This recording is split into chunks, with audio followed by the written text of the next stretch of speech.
오늘의 말씀 마가복음 10장 35절로 37절 그리고 40절입니다. 같이 읽겠습니다. 시작. 세베대의 아들 야고보와 요한이 주께 나와 여짜오되 선생님이여 무엇이든지 우리가 구하는 바를 우리에게 하여 주시기를 원하옵나이다. 이르시되 너에게 무엇을 하여 주기를 원하느냐? 여짜오되 주의 영광 중에서 우리를 하나는 주의 우편에 하나는 좌편에 앉게 하여 주옵소서. 40절의 말씀 시작. 내 좌우편에 있는 것은 내가 줄 것이 아니라 누구를 위하여 준비되었든지 그들이 얻을 것이니라. 아멘.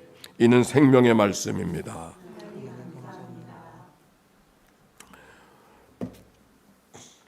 한강의 이야기가 계속되고 있습니다. 알아보니 그는 글만 쓰는 사람이 아니라 음악도 잘한다 그래. 그래서 그가 지은 곡과 또 부른 노래를 들어올 수 있었습니다. 한강의 책이 한국만이 아니라 세계가 한국 문학에 관심하는 계기가 되었다는 얘기도 들었습니다. 처음으로 노벨 문학상을 원소로 읽을 수 있다. 그래서 책도 주문을 했습니다. 여기 가서 꽂혀 놓을 거예요. 시라빈 씨가 수업들하고 뭐라 했다 그래, 작별하지 않는다, 작별이 없다, 그걸 주문했습니다. 오늘 성경에 있는 말씀은 여전히 예수님이 제자들과 예루살렘을 향하여 가는 여정에 제자들 가운데 세베대 아들 야고보와 요한 그들이 예수님께 했던 말이 오늘 본문입니다. 선생님, 무엇이든지 우리가 원하는 바를 우리에게 하여 주시기를 원합니다. 무엇이든지 우리가 원하는 바를 우리에게 해주시기를 원합니다. 예수님이 그래 뭘 원하느냐 그랬을 때 그들이 이렇게 말했어. 37절.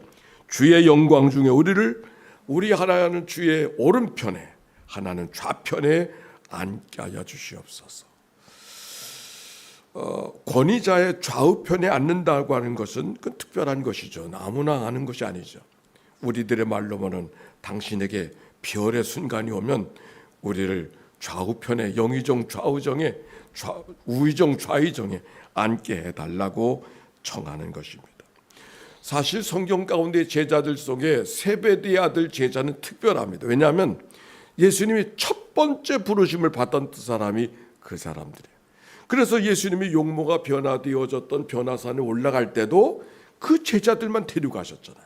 베드로 세 사람만. 그러니까 이미 선택된 삶으로 살아왔었어요. 더욱이 세베대의 아들들이 제자가 되어졌을 때는 그들이 무엇하고 있을 때 불렀는가?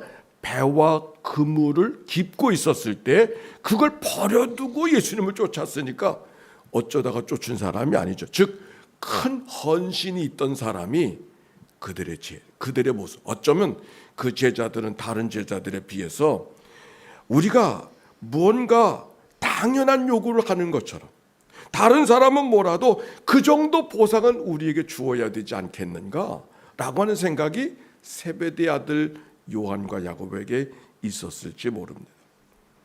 그러나 예수님 뭐라 그러셨어요? 우리가 예루살렘에 올라가면 대제사장들과 서기관들의 고난을 받고 죽임을 당하게 될 것이라고 하는 말씀을 얼마나 많이 말씀하셨어요.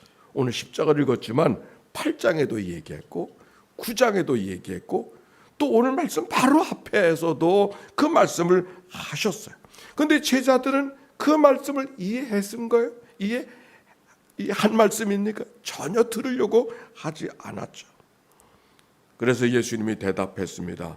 내가 마시는 잔을 너희도 마실 수 있으며 내가 받는 세례를 너희가 받을 수 있느냐? 그렇게 물었습니다. 잔을 마신다고 하는 것은 이것은 예수님의 고난에 동참한다는 말을 의미하는 거예요.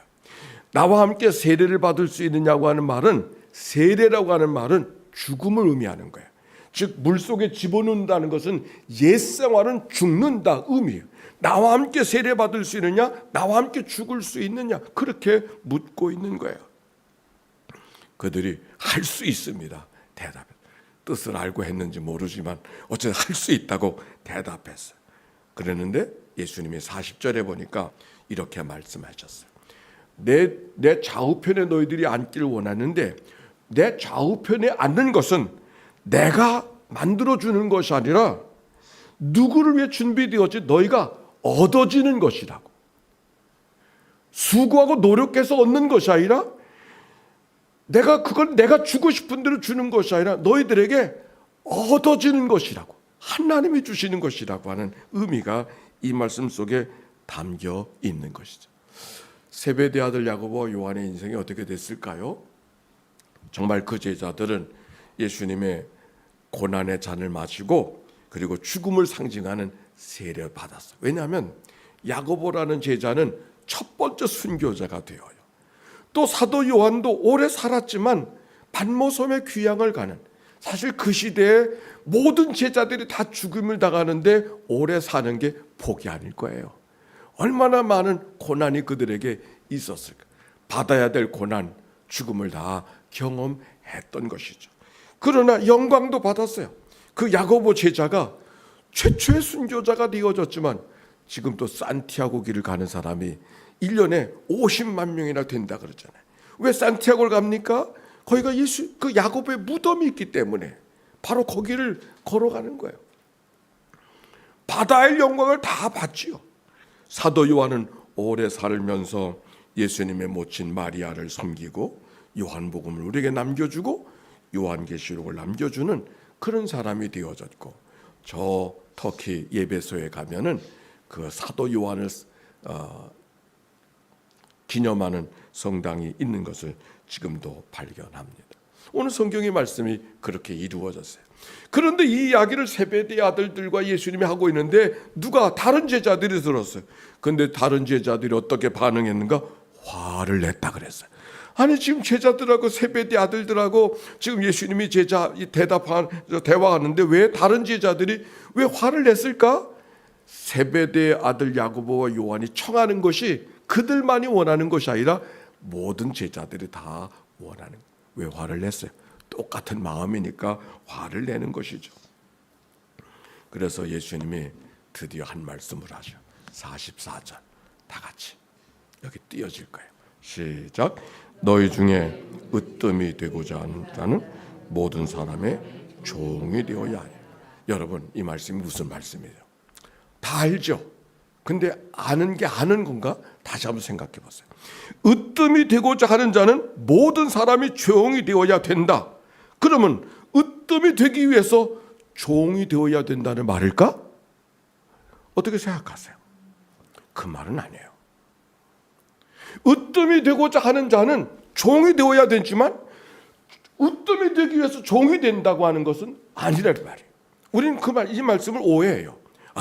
으뜸이 되는 자는 종이 되어야 된다 그러니까 종은 으뜸이 되기 위해서 종이 되어야 되겠구나. 종이 누구죠? 종이 누구예요? 자기 영광이 없어요. 보상이 없어. 대가를 기대하지 않아. 오직 영광은 주의 영광, 주인의 영광밖에 없어. 대가는 주어지지 않아. 그저 수고하고 땀 흘리고 애쓰는 것으로 오케이. 그것으로 끝나는 인생이 종이야. 그렇지 않은가요? 그러므로 여기 으뜸이 되고자 하는 자는 모든 사람의 종이 되어야 된다는 말은 으뜸이 되기 위해서 지금 종이 되어야 된다. 그 말이 아니라는 말이에요. 종으로 섬기는 자가 되면은 으뜸은 하나님이 필요한 사람에게 선물로 주실 것이라고 하는 그런 말씀이죠. 우리가 이 말씀을 오해하듯이 우리의 삶 속에 얼마나 많은 착각 속에 살아갈 때가 있는가. 부모가 자녀를 사랑해요. 그러나 효도받기 위해서 사랑한다면 그게 정말 사랑일까? 내가 나중에 효도받을 되찾으려고 오늘 사랑한다면 그건 정말 사랑일까? 그건 진정한 사랑이 아닐 거예요. 오히려 너는 약하고 부족하고 지금 도움이 필요하니까, 사랑이 필요하니까 오늘 내가 주는 거지. 그게 진정 계산하지 않는 사랑. 계산된 사랑은 이미 사랑에 변질된 사랑이야. 그걸 사랑했다고 얘기하면 안 돼. 그건 계산된 사랑이었으니까. 어쩌면 그래서 계산된 사랑으로 받은 대가가 없었다면 내 사랑이 진정한 사랑이 되지 못했기 때문이 아니었을까. 오히려 우리는 그렇게 되돌아봐야 될 거예요. 오늘 세베대 아들의 이야기 속에 저는 정말 소름 끼치는 그런 은혜라고 표현하기 모르고 이게 정말 이럴까. 보세요. 세베대 아들들이 예수님께 청했던 우리가 구하는 말을 우리에게 허락해 주소서. 구하던 세베대 아들들의 청이 무슨 청하고 똑같으냐면 시내산에서 올라간 모세가 내려오는 것이 더디다고 백성들이 아론에게 금송아지 만들어 달라고 얘기하던 말과 똑같은 말이에요. 우리를 위하여 우리를 인도할 신을 만들어 달라. 원하는 것이 원하는 대로 나타나지 않았다고 하나님을 원망하고 투정하고 불만하고 결국 우상을 만들었죠. 그들은 하나님을 섬긴다고 했지만 하나님을 섬기는 것이 아니라 하나님을 이용하고 있었을 뿐이에요. 그런데 그 백성들의 이야기가 오늘 세베대 아들의 이야기고, 이 세베대 아들의 이야기가 세베대 아들들의 이야기만이 아니라 우리의 착각 속에도 얼마든지 있음을 오늘 말씀 속에서 발견하였기 때문에 그렇습니다. 예수님과 제자들이 한 길을 걸어가고 있지만 동상이몽이라고 그랬어요. 예수님은 십자가의 고난과 죽음에 생각하고 그 여정 예루살렘을 향하여 걸어가고 있지만 제자들은 전혀 그렇게 생각하지 않았어. 정치적인 메시아가 되어지는, 그래서 영광도 받을 수 있는 것으로 이렇게 생각하고 걸어가고 있었어. 함께 걸어가고 있지만 어찌 보면 다른 삶을 걸어가고 있는, 그들의 차이는 다른 것이 아니에요. 제자들의 생각과 예수님의 생각이 어디에 차이가 있는가? 제자들은 내가 이만큼 수고했으니까 이만큼이 내게 다가와야 되지 않느냐고 하는 것이 제자들의 생각이었어요. 예수님도 그랬을까? 예수님은 그렇지 않았어요. 예수님은 나중에 영광을 위해서, 영광 받을 일에서 십자가의 길을 걸어가는 게 아니에요. 그냥 십자가의 길은 내가 그렇게 쓰임 받는다고 하는 사실, 그것이 영광되어져서 그 길을 걸어. 그게 요한복음 17장 예수님의 기도 속에 있잖아요. 사람들은, 제자들은 예수님에게 그렇게 하면 안 된다고, 아니 당신만큼 헌신한 사람이 세상에 어디 있느냐고, 당신은 당연히 영광을 받으셔야 된다고 말했지만 그건 내 길이 아니라고, 오히려 그런 제자들을 향하여 사단아 물러가라고 말씀하시고 십자가만을 향하여, 대가를 기대하지 않는 길만을 향하여 걸어갔던 것이 예수님의 길이죠. 그랬더니 예수님이, 하나님이 십자가에 죽은 예수를 영광 가운데 만유의 주, 우리의 그리스도로 바꾸어 주신 것이죠. 그게 복음이죠. 그 복음은, 그 예수 그리스도의 복음은 오늘 우리에게도 복음으로 다가와야 될 줄로 믿습니다. 한강의 이야기는 저 자신에게도 많은 것을 생각하게 했습니다. 지난 주간에 한강에 문학상을 받은 수상 소감을 이렇게 적었습니다. 저는 술을 못 마십니다. 최근에는 건강을 생각해 커피를 비롯한 모든 카페인도 끊었습니다. 좋아했던 여행도 이제는 거의 하지 않습니다. 다시 말해 저는 사람들이 무슨 재미로 사느냐는 질문을 종종 받는 사람입니다. 대신 걷는 것을 좋아합니다.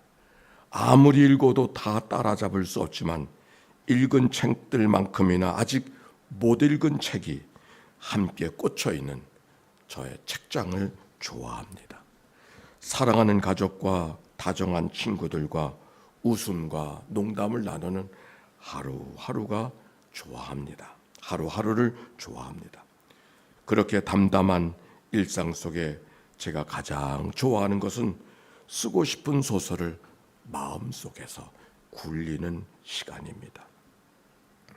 작가로서의 황금기를 50에서 60세까지라고 하는데 이제 앞으로 남은 6년 동안 내 마음속에 굴리고 있는 3권의 책을 쓰는 일에 몰두하고 싶습니다.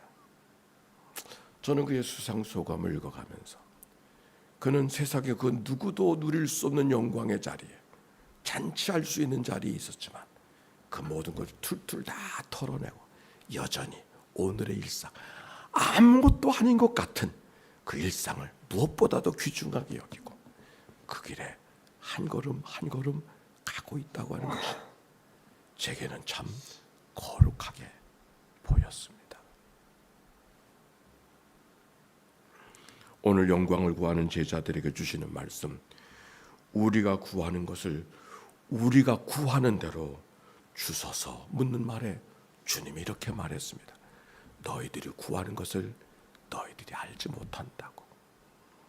너희들이 구하는 것을 너희들이 뭘 구하고 있는지 모르고 있다고. 그리고 하시는 말씀 45절의 말씀이에요. 시작. 인자가 온 것은 섬김을 받으려 함이 아니라 도리어 섬기려 하고 자기 목숨에 살아 대속물로 주려 함.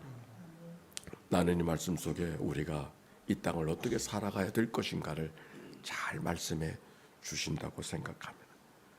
물론 내일의 대가를 기대하지 않고 땀 흘리고 수고하는 것이 수고와 땀 흘림으로만 끝난다는 일을 생각하고 살아가는 것은 때로는 초조함과 불안함과 답답함과 두려움도 느끼는 그런 여정일 수 있는 것이 우리의 삶이죠. 내 인생은 왜 그럴까 하는 그런 생각 말입니다. 그러나 하나님은 바로 그렇게 오늘을 살아가는 사람들에게 내일의 영광을 하나님이 주실 것이라고 약속하는 말씀이 오늘 말씀입니다. 하나님이 약속한 그 영광이 무엇일까를 묵상하는 가운데 제가 오늘 깨달은 이 말씀 속에 깨달음이 있습니다. 주님이 우리를 섬겨주신 것은 십자가의 섬김만이 아니었다는 사실이에요. 우리는 주님 하면 십자가만 생각하는데 주님이 우리를 섬겨주는 사건은 십자가만이 아니었어요. 오히려 여기 성경 그 알아듣지 못하는 그 못난 제자들, 그 부끄러운 제자들, 바보 같은 제자들, 그러나 그 제자들을 내치지 않으시고 끝까지 십자가의 여정을 함께 걸어가고 계신 예수님의 섬김이 그게 사랑이구나. 아니 그 섬김을 통해서 우리가 어떻게 살아가야 될 것인가를 깨달을 수 있다면 이미 섬김이 영광이로구나.